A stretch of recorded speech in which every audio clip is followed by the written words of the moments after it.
This is CBC Nova Scotia News. Murder appeal. Nova Scotia's top court is asked to overturn the conviction of Adam Drake.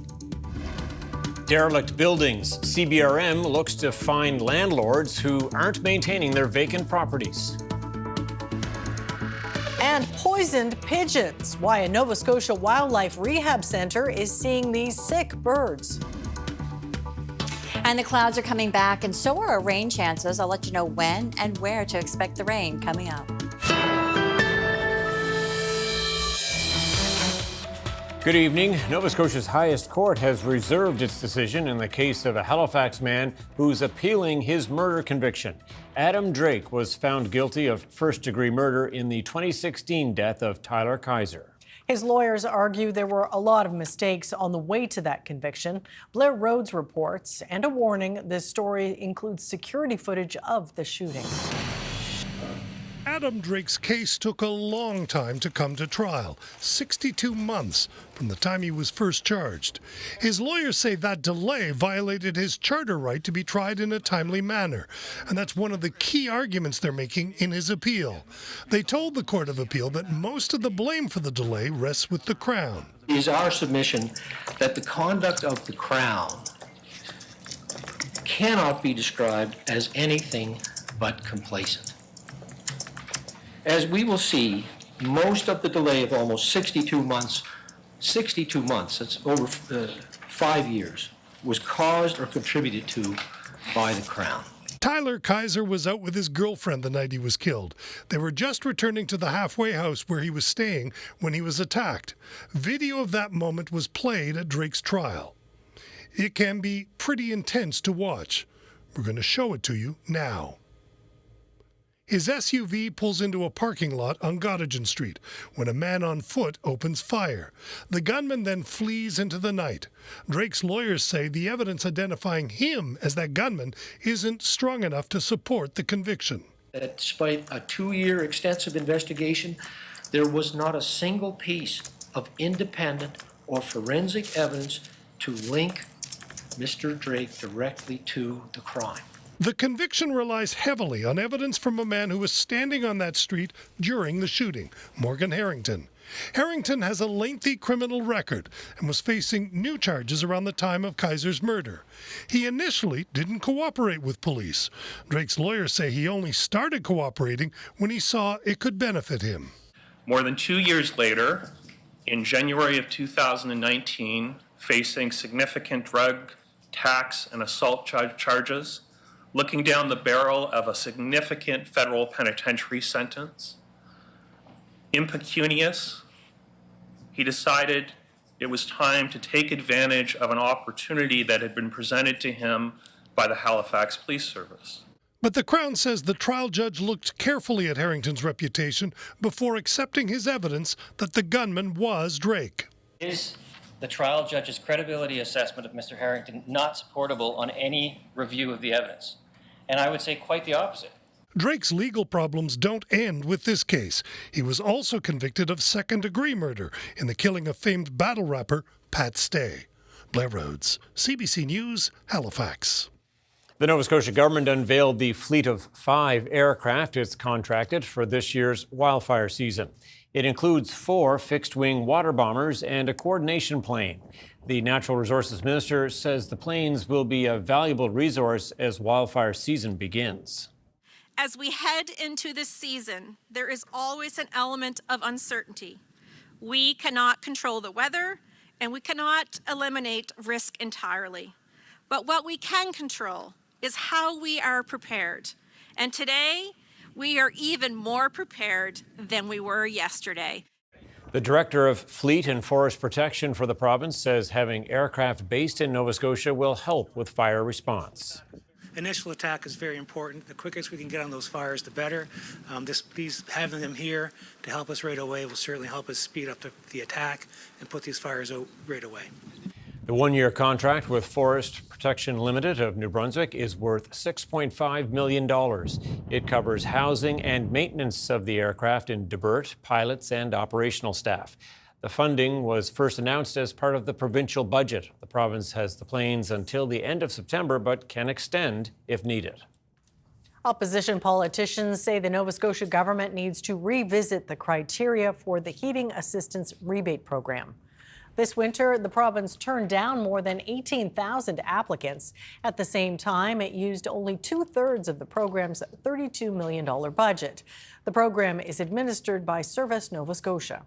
I'm happy to say that we have, even though there's a tough year of very tough decisions and cuts, we have a full $33 million for HARP next year. So we're now in that research and analyzing mode to say what could we have done better to reach more Nova Scotians to maximize the use of that budget. So we're in that mode now. Monroe says half the denied applications were turned away because they were incomplete. In the other half of the cases, applicants' incomes were too high. Last year, the government lowered the program's net income threshold by at least $15,000 and cut the payment amount from $600 to $400.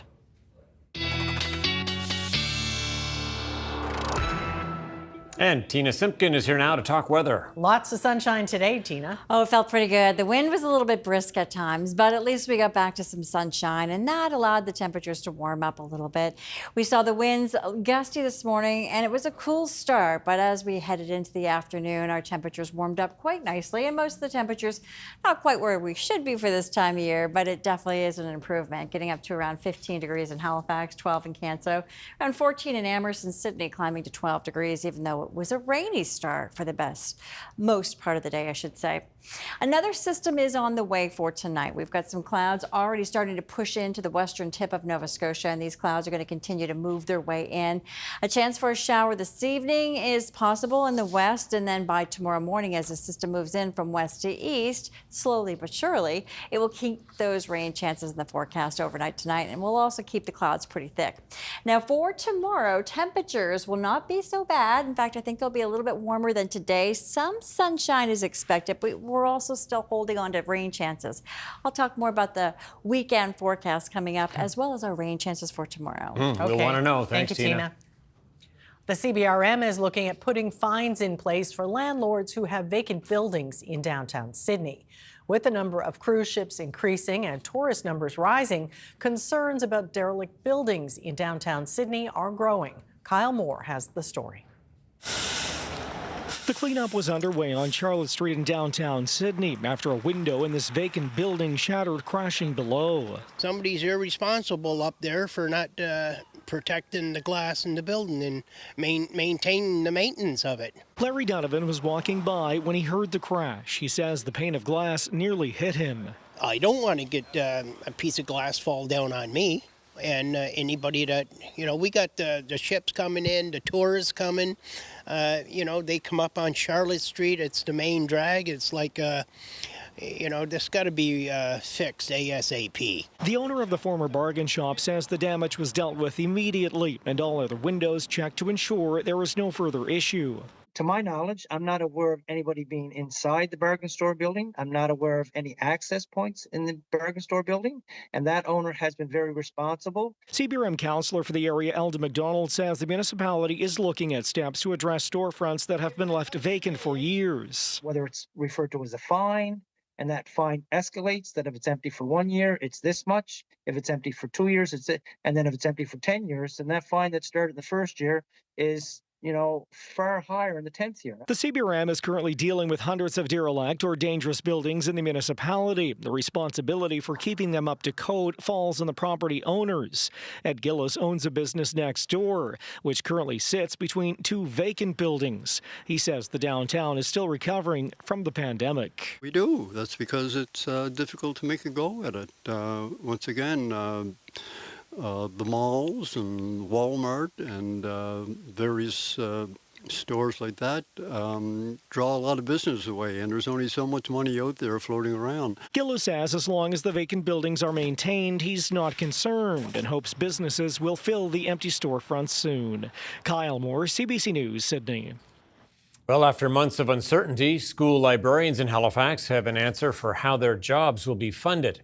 The Halifax Regional Centre for Education pays for librarians through the city's Supplementary Education Fund, which is unique in the province. On Wednesday, Halifax announced a new agreement that will phase out funding for librarians over the next 5 years. City staff say this returns the funds to the original mandate supporting music and fine arts. We were happy to finally get some kind of response. It has been extremely stressful and difficult on all the members, but especially the LSS, the Library Support Specialists. You know, this has been an ongoing thing. The supplementary funding has always been a concern. And but to get a bit of reprieve with this announcement today, definitely, you know, we were definitely pleased with that. McNeil says the union will now urge the provincial government to step up and fill any funding gaps in the coming years. Education Minister Brendan Maguire would not say whether the province would replace any funding for librarians, but says his department will discuss the issue with the HRCE.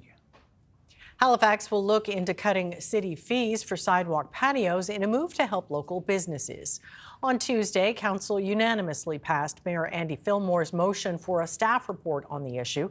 Fillmore says the patio fees, which can run up to $1,000 each year, are among the highest in the country. He says he's heard from restaurants or cafes who've decided not to open a patio this year because of the fee. I've heard from businesses that because of the cost of the patio permit, they're making the decision to not open the patio permit. That means 4 or 5 jobs that aren't being filled this summer. That means a lesser bottom line for the restaurant. So you multiply that by all of the restaurants that potentially could have patios around HRM, then the economic impact is significant, much more so than the fee collection of HRM. Halifax brings in about $62,000 a year from patio fees. Municipal staff will eventually come back with a report looking into patio fees across the country and whether council should eliminate or reduce the fees. Halifax issued 69 patio permits last year. Some sick pigeons are being brought to Hope for Wildlife in distress, and corn laced with poison may be the cause. Selena Alders explains. At this wildlife rehabilitation center, 2 pigeons are slowly recovering in the ICU after being poisoned on the streets of Halifax. We always know when poison has been put out, especially in the city, because our phone starts ringing off the hook with people that are seeing pigeons that are acting peculiarly, maybe throwing their head up and looking up at the sky or convulsing or seizing. A handful of birds were brought to Hope for Wildlife in recent weeks exhibiting these symptoms, but only 2 are still alive. 2 of them have very much improved since they first came in, doing so much better. Hope Swinimer says the pigeons were found with corn kernels believed to be laced with poison in their systems, but the exact type of toxin will have to be tested in a lab. In 2015, Halifax banned the use of Avitrol to control the pigeon population on municipal property. The goal isn't elimination, it's dispersal. But just like medicine, the outcome depends on the user.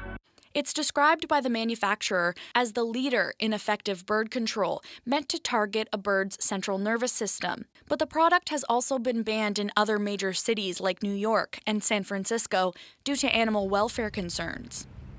It's not known what brand is being used in these cases.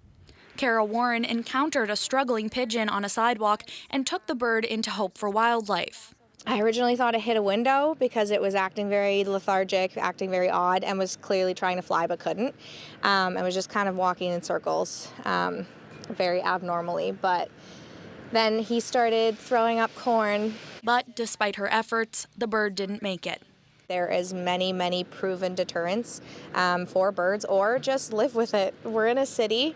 Yes, I understand. There is a lot of pigeons here. That's just is what it is. It's the same in every city. They lived here first. Swinimer says if you come across a corn-like substance on the sidewalk, do not let your pets consume it. Keep your animals under control. Always keep them on a leash and make sure you alert Department of Natural Resources. As for the 2 surviving pigeons, they'll be released soon and are expected to make a full recovery. Selena Alders, CBC News, Halifax. The McDonald Bridge in Halifax will be closed for 5 hours overnight on Thursday. The closure is related to scaffolding work. The bridge will close at midnight on Thursday and reopen at 5 o'clock Friday morning. Pedestrians and cyclists can continue to use the bridge during that time.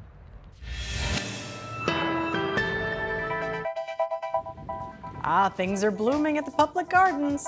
Tina will be up next with the full weather forecast. Do stay with us.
All right, not sure who to thank for the sunny day, but Tina Simpkin with us now at the desk to talk about the full weather forecast. Yeah. The sun was appreciated. Yeah, I think you should take credit. I think Why not? because I'm here. Yeah, exactly. I mean, Ryan was here today earlier, Yeah. but yeah, we'll take it. We'll both share it. We'll share how Sure much enough. sunshine. Sun was excellent. Spread the sunshine.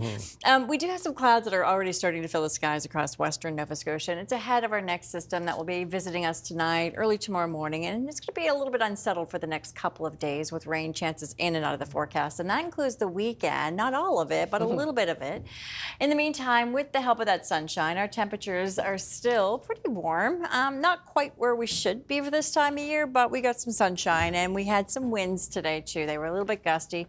They did subside as we went into the afternoon, and right now most of the temperatures are hanging out into the double digits, although there are some temperatures, especially along the southwestern tip and the western tip of Nova Scotia and through parts of the eastern shore, that are holding on between 8 and 9 degrees. But all all in all, pretty nice day.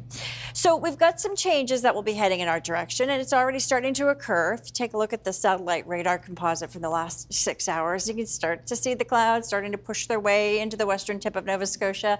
And there's some rain that's going to be following as well. This is all in association with an area of low pressure that's well back to our west, but the warm front extending from this area of low pressure will be sweeping through from west to east overnight tonight, and that will bring us not only the cloud cover, but it's also going to bring us chances for showers as we head into the evening hours and for tomorrow morning as well. As the system pushes through, we've got some warm air as well, so it's not going to be as cold tomorrow morning as what some of us experienced this morning. It was a chilly start. Overnight tonight, our temperatures should hover anywhere between, say, 4 degrees in Sydney to around 8 degrees in areas away from the coast. The winds are really going to start picking up, not so much tonight. They'll be more southerly, but certainly by tomorrow we'll see some higher gusts along areas of the coast where those southerly winds hit directly on the shoreline, which will do two things: make it a little bit more windy, but also keep the temperatures at bay. A little bit cooler along the coast tomorrow than what we'll see inland. And inland, I think it's going to be pretty nice, even though we do have some rain chances in and out of the forecast. So today, the culprit for the wind was this area of low pressure that's now located just to the east of Newfoundland and Labrador. We've got another area of low pressure back to our west. That ridge that kept us pretty clear for today is now moving on out. It was just here temporarily. And this area of low pressure is going to start to take hold for tonight with another developing area of low pressure down to our south and west. So take a look as we go into the evening hours. The rain chances at least will push into the western tip of Nova Scotia and slide eastward overnight tonight.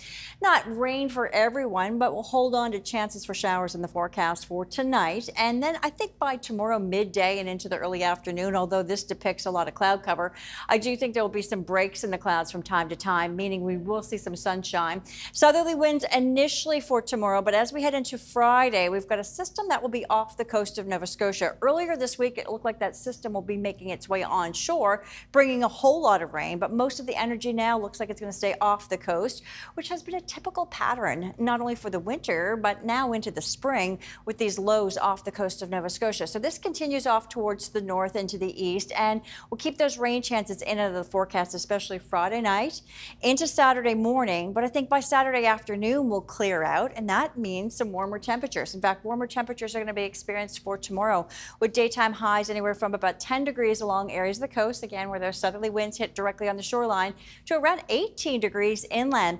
Much the same for the eastern shore around Sheet Harbor, 13 degrees tomorrow afternoon. Again, starting off with chances for showers in the morning, some clearing midday, and then the clouds return for tomorrow afternoon, late in the afternoon.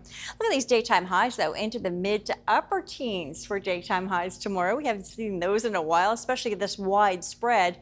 And again, cooler along areas of the coast.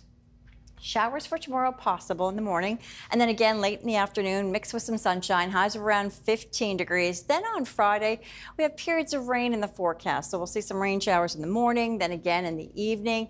And the same is true for Saturday, although the better chances for showers are going to occur on Saturday in the morning. We get rid of the showers. The temperatures will be warming up to around 17 along the coast. I'm sure we're going to be seeing those temperatures into the lower 20s away from the coast. And if we don't hit 20 along the coast on Saturday, it looks like we have a great chance of doing so on Sunday.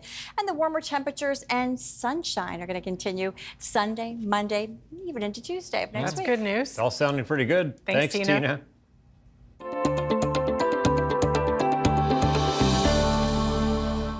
Some PEI lobster fishers are calling for changes after their boats in Covehead Harbor were damaged in the last couple of storms. They say they need a sheltered area called a boat pen to protect from high winds. The CBC's Nancy Russell reports. Lobster fishers at Covehead Harbor say it's not safe for them to tie up here at their new wharf, and they're calling on the Federal Department of Fisheries to make changes before construction wraps up. Fishermen say they're worried about damage to their boats during storms. The last storm there a couple weeks ago, my boat, 3 other boats only were in the water 2 days, and they all got damaged, and it wasn't even a storm or anything. It's a solid, hard wharf that has no give to it whatsoever. Alan Cody's boat was one of 9 from Covehead that moved to North Rustico, so they wouldn't be tied up at the new wharf during the most recent storm. If the boats were tied to this new wharf, there wouldn't be very much left of most of the boats that would have been there. It's a $10 or $12 million wharf, and we can't even tie a boat to it in some wind. The new wharf was built after damage from post-tropical storm Fiona. Cody says the wharf is higher, built to new DFO standards, and that's causing some challenges. But he says it's the lack of shelter that is the most dangerous. Probably the only harbor on PEI that doesn't have any shelter from storms. Most harbors have bullpens. We have nothing. Cody says a boat pen was in the plans for the repairs at Cove Head. That was our first thing on the agenda when we were discussing the new wharf, and it looked like it was a go there for a long time, and then all of a sudden they came back and said, no, it's not happening. In a statement to CBC, a spokesperson for DFO says the boat pen was assessed and deemed not feasible due to high cost and significant impacts to sensitive wetlands and fish habitat. Everything boils down to money. That's the only thing I can think of. But in the long run, safety is worth everything, and it's not safe. With the money that they're spending on this new wharf, there's really no reason they can't go the extra mile and get us in a safe place. Cody says without a boat pen, fishers will have to find other places to tie up their boats in a storm because they don't feel it's safe to be here. Nancy Russell, CBC News, Cove Head. Coming up, a new shelter for Bridgewater. The town's mayor tells us what impact the new emergency beds will have.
Nova Scotia has announced $2.2 million to open a new 24/7 emergency shelter and transitional housing complex in Bridgewater.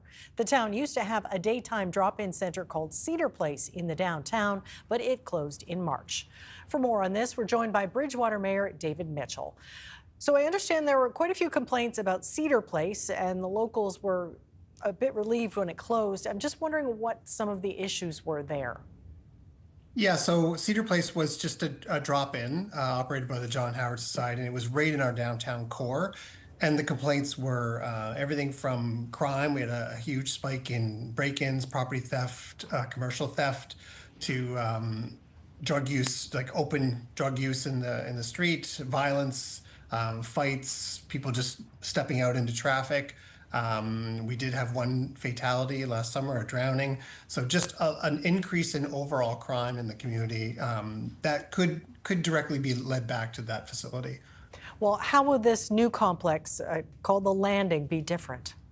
Yeah, so that is the number one question on everyone's mind. And the difference is it's not a drop-in.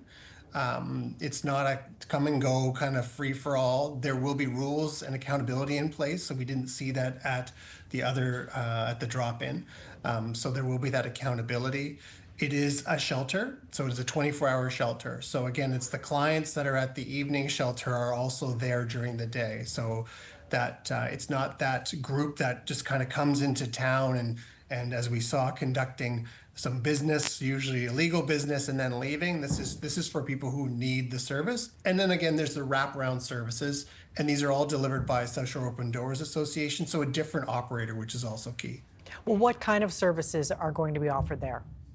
Yeah, so there's going to be some medical access to medical services. So on site, they have the staff that have training to deal with everything from just the intake to getting folks that don't have proper documentation. So if someone is sleeping rough, been homeless for a while, they may not have their MSI, they may not have other documentation. There will be access to other medical services, clinicians and things like that, and supports mental health and addiction support as well. Now, what will it look like? So it is a house. If you're asking what it physically looks like, it's a house that will have 23 beds inside, as well as some transitional housing, fully fenced in yard. So from the outside, it should just look like a house. And again, with the rules that are going to be in place and that accountability, we're hoping to not see a negative impact on the community. And it will have people, not having to sleep rough in our region. Well, how much communication has there been with nearby residents? So I don't know. I can't speak to the communication before this because this was through the province and South Shore Open Doors. So the town doesn't really have any role. We don't fund or support in the organization or the operation of shelter that falls under the provincial mandate. We know that there will be an open house before the opening of this facility for residents of the street. There will be a community open house. We know that there is communication now with the residents between South Shore Open Doors. They've had a number of residents talking to them. I've had some conversations with folks on the street. But there's also a community roundtable that has been set up that will include neighbors, police, staff from the town, elected officials, and residents in general with South Shore Open Doors to maintain that two-way communication. Well, how would you describe the homelessness situation in your town? So that's a really interesting question because Bridgewater is kind of it's the service center for the region. There's the homeless situation in town, but it's not reflective of just the town, right? So we have people coming from across the South Shore because we have the services and support. So how I've described it is stable. We would be, kind of naive in any community in this province to say we don't have a homelessness issue. So we do have one. South Shore Open Doors talked about they have about 40 people a month going through the overnight shelter. So again, that is stable. I wish we didn't have any, but that unfortunately is the reality across Canada these days. Are residents you've talked to more optimistic about the success of the landing? Yes, I will say, like the residents, I am also very aware of what we just went through. We had 2 years of a facility that was an absolute failure and did a great deal of harm to the community. So we can't just kind of push that aside as if it never happened. So I think there's some cautious optimism around the community, but South Shore Open Doors, SOTA does have a good history in the community of delivering services with minimal impact on the community. So I think residents are kind of saying, okay, different operator, different model. We do need the service. So we can't just say, listen, we don't want anything here. We do need these services. So I think that it's cautiously optimistic, I think, is how I would describe it. All right, Mayor Mitchell, thank you so much for your time today. We appreciate it. Thanks for having me. Coming up, U.S. President Donald Trump arrives in China for a much-anticipated summit with the Chinese president. And Canada's Prime Minister welcomes the crew of Artemis II to Ottawa, thanking them for inspiring the country.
Welcome back. U.S. President Donald Trump has arrived in China for a two-day visit and a series of meetings with his Chinese counterpart.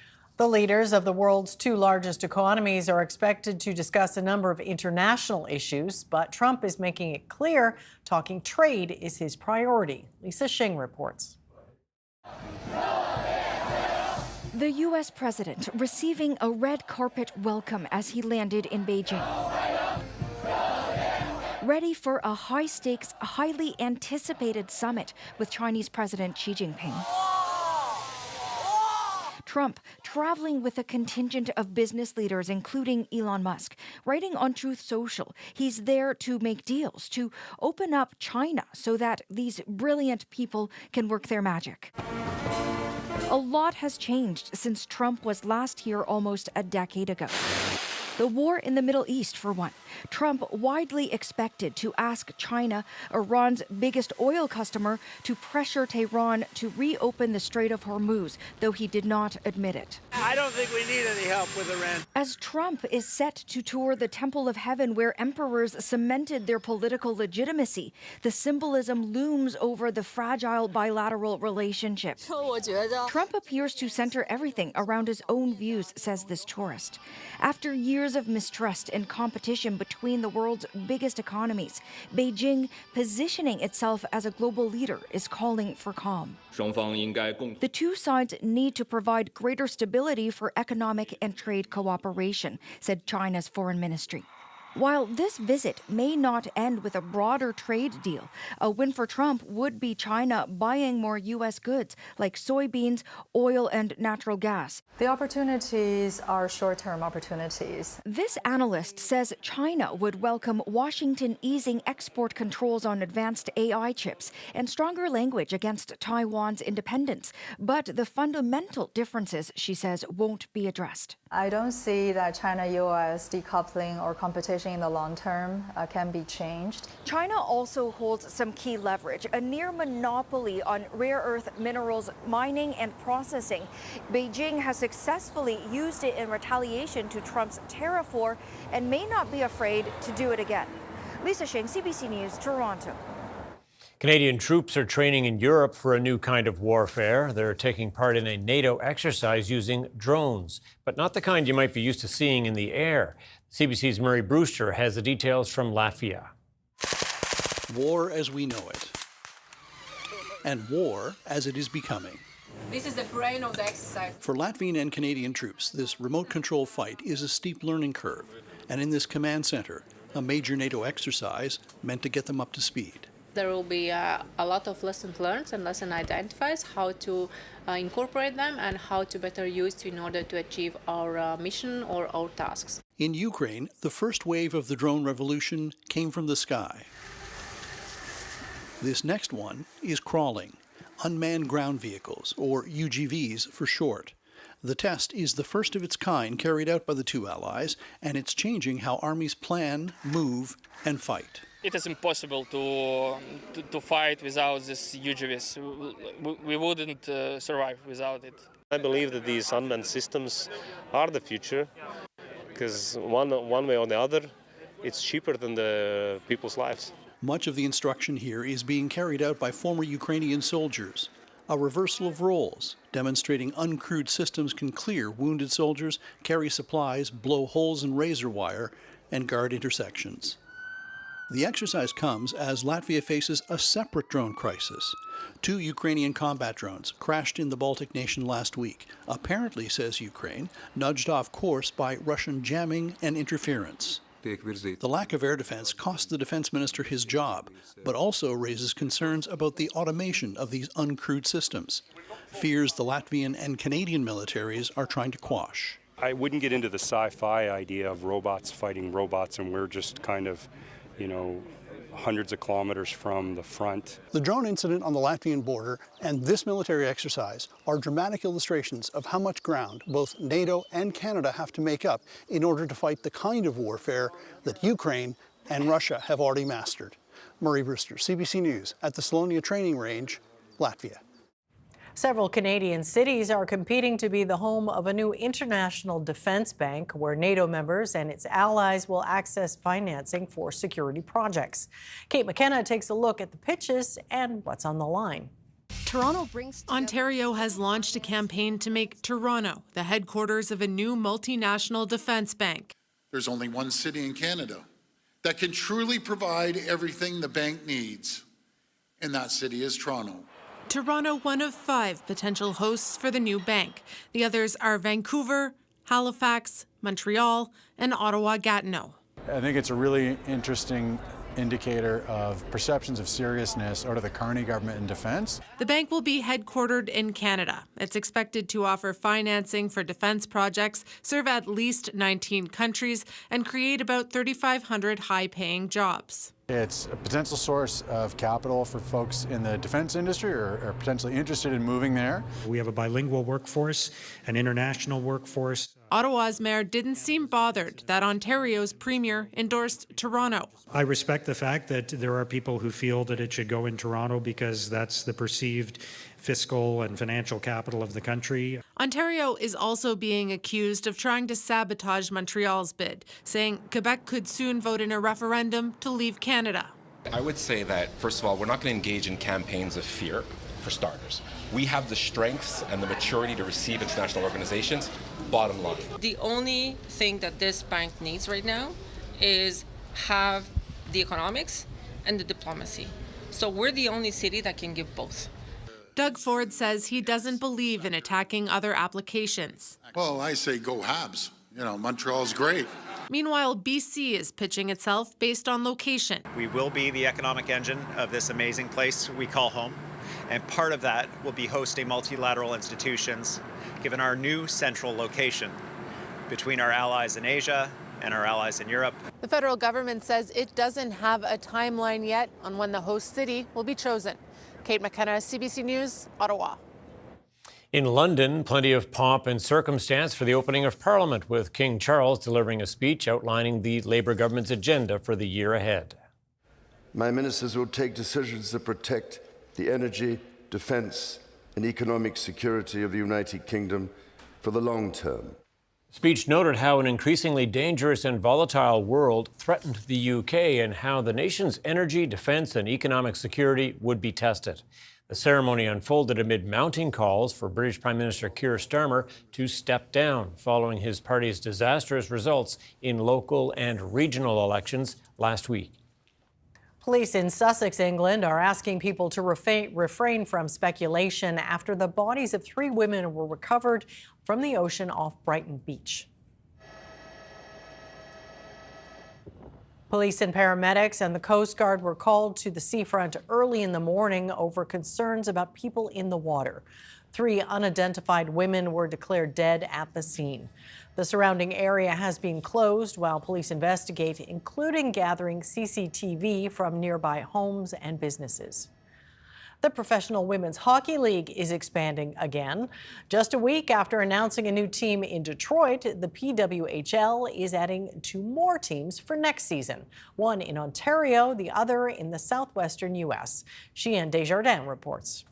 There's been so much excitement, so much hype in Hamilton. And now the city is getting a PWHL team of its own. Can you hear the roar from the hammer? Lots of people used to say it was just a boys' sport, and I'm really excited that there's going to be a girl one in Hamilton, too. I think it'll be great to get the community together and show girls and young women in Hamilton that they can do sports just like guys. The team will play here at the newly renovated TD Coliseum. It comes alongside the announcement of another new franchise in Las Vegas. And it's clear that today represents another major step forward for this league and for women's professional hockey. We're just getting started. After just 3 years, the PWHL now has 11 teams, with another likely to be added soon. The league is looking for a major U.S. broadcast rights deal and believes 12 teams can make that easier. And what do we have here? This is you. It's all promising news for young hockey players like Hamilton's Emma McLeod, who hopes to play in the PWHL one day. When I was little, if a coach asked you what's your dream with hockey, oh, I want to play for Team Canada, or I want to be the second woman in the NHL. And now we can say, hey, I want to play in the Professional Women's League. I want to play pro hockey, and it's going to be women's hockey. I just think that's amazing.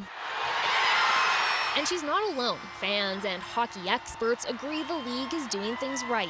We started with 6 teams that were in strong markets, and they've had as they've had success in attendance and other things.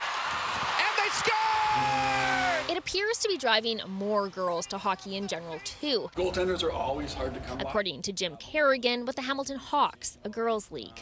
Women's hockey's really grown lately. It's grown, especially since the PWHL, but our girls are going to be very happy to know there's a Hamilton team. And he expects that growth will continue, with two Canadian teams, Montreal and Ottawa, about to face off for the PWHL championship. I think it's awesome. I think it's really, really exciting. It's going to be a great game, great series. Montreal, Murray-Philip playing is just endlessly exciting. Hamilton's team will get its logo and its name at a later date, but its colors will be gold, maroon, and cream. Gold, a nod to the city's CFL team, the Tiger Cats, and maroon representing the color of aged steel for the city known as Steeltown.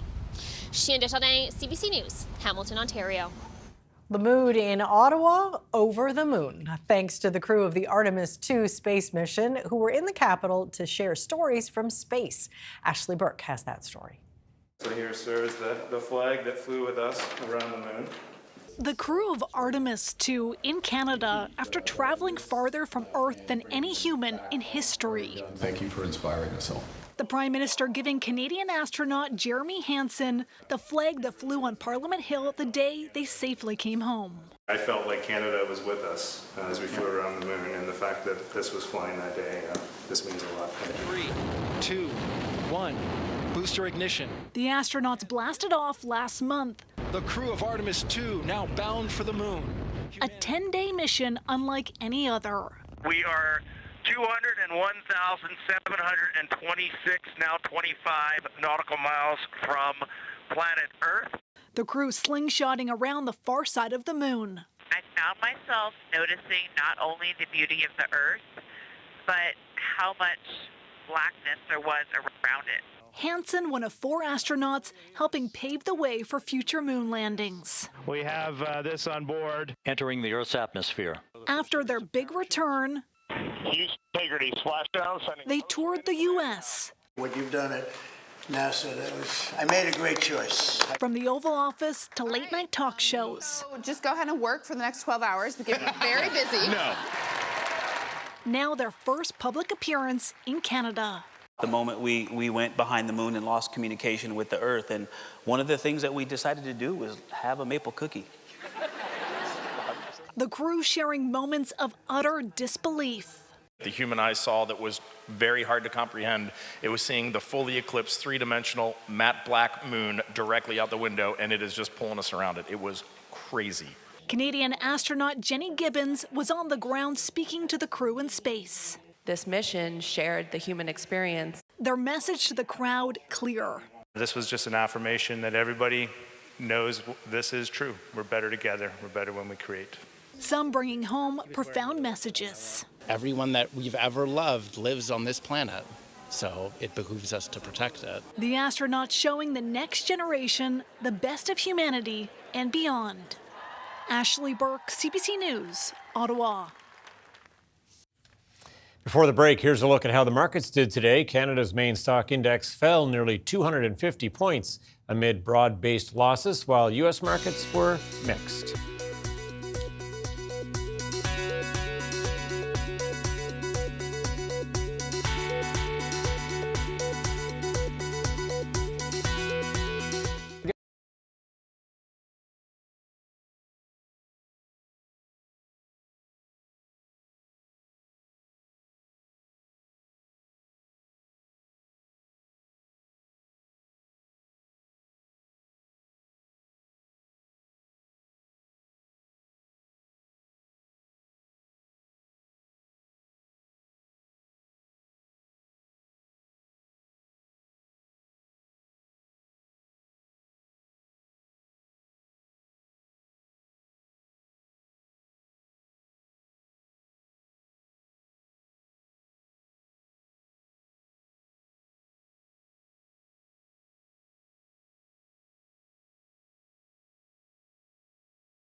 Okay, can't remember the last time we had 2 20s on the 7-day outlook board, but frankly, I'm all right with that. I'm quite impressed, Tina. Good work. We're trying. We're trying to warm it up. We've got another system on the way, but this one is not going to be as cold as what we've been experiencing. Our temperatures are going to come up, not only daytime highs, but overnight lows as well. It was a chilly start this morning, but not as cool overnight tonight. And we've got a system on the way. In fact, it's starting to push into the western tip of Nova Scotia. The clouds really starting to increase, and now the showers are not too far behind. And this system is not very strong. It's all in association with a warm front that's pushing its way through. So it is triggering off a few scattered showers, and those showers will move in from west to east. So we'll keep a chance for showers in the forecast for the overnight hours as those clouds continue to increase. And we'll keep a chance of showers in the forecast for tomorrow as well. Check this out. As we go through time, what we expect for tomorrow are showers in the morning possible, maybe even a few fog patches, but our skies should start clearing mid-morning and into the early afternoon, at least temporarily. That will allow our temperatures to warm up near 20 along areas of the coast, a little bit inland, but maybe even through the Annapolis Valley, we'll see those 20-degree temperature readings. But here comes the next batch of rain, and that comes our way Friday night into Saturday. So the rain is going to be woven in and out of the forecast, but the temperatures are warming. Overnight lows tonight will range between 4 and 7 degrees, with the winds picking up out of the south by tomorrow, 20 gusting up to 40 kilometers per hour. So we'll get up to around 15 degrees tomorrow, but that's courtesy of those southerly winds hitting directly on the shoreline. You move away from the coast, and we could see those temperatures in the upper 20s, or not upper teens to lower 20s. Upper 20s too much gas. Yeah, that would be really nice, or maybe too warm. And then look at the extended forecast. We have temperatures into the mid to upper teens and lower 20s. So yeah, we've got to dodge some rain, but we've got some nice temperatures ahead. Yeah, Absolutely. we're not complaining. Okay, thanks, Tina. Well, if you grew up heartbroken learning the truth about house hippos, here's the next closest thing. Aww. Yeah. The Berlin Zoo is showing off its very rare baby pygmy hippopotamus, born to Mother Debbie and Father Toby. The yet-to-be-named calf weighed under 6 kilos at birth. The species grows to about quarter the size of a regular hippo. Pygmy hippos are semi-aquatic and prefer to stay near water to keep their skin from drying. These nocturnal creatures are considered endangered in the wild. They remain threatened by habitat loss and illegal hunting. Tina, you could have one in your bathtub if you want That could be awesome. That's it for us tonight. Thanks for watching. We'll see you next time. Good night.